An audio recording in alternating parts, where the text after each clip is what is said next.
Stroke হয়ে গেছে, কোনো শাশুড়ি মাথায় কোনো কাজ করতে পারিনি। কথা চলে যায়, তা আপনাদের এখন খাওয়া দাওয়া চলছে কি করে?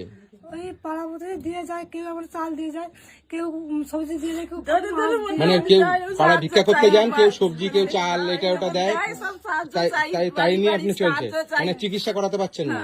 না, না, আচ্ছা আচ্ছা, চিকিৎসা এটা কি করতে মানে পারছি এটা স্যালাইন দিয়েছেন নাকি? হ্যাঁ, যে স্যালাইন দিয়েছে, না। যন্ত্রণায় টিকতে পারেনি মানে আমার ডাক্তারবাবু মেয়ে। বাড়িতে এসে দিয়েছেন নাকি? বাড়িতে নিয়ে এসেছিলাম। বাড়িতে নিয়ে এসেছিলেন? হ্যাঁ, রুগীকে তো নিয়ে যেতে পারিনি, তাই যন্ত্রণায় থাকতে পারছে আচ্ছা, না, আচ্ছা। আবার যেতে ডাক্তার পারিনি, ডেকে রুগী ইনজেকশন তো করা। প্রচুর কন্ডিশন খারাপ, ওকে নিয়ে যেতে গেলে তো অবস্থা খারাপ হয়ে যায়, তাই তো ডাক্তারবাবু বলছে আচ্ছা নিয়ে আসতে হবে না, আমি বাড়িতে গিয়ে চিকিৎসা করছি, পয়সা করে কিছু যা বলবেন তাই দিবেন, তাই বলে নিয়ে এসেছিলাম, এসে দিয়ে গেছে, পয়সা দিতে পারিনি, এমনি ডাক্তার চলে গেছে বাড়ি থেকে। হ্যাঁ, তো ডাক্তারবাবু আসতে চাইছে না, পয়সা দিতে চাই পারেনি বলে বলছে আমরা আর আসবো না। দেখ ছেলে তোমার খারাপ, এখন শরীর খুব খারাপ হয়ে গেছে। প্রচুর কন্ডিশন খারাপ, মানে অবস্থা এতই খারাপ, ডাক্তারবাবু নিজেই হাল ছেড়ে দিচ্ছে।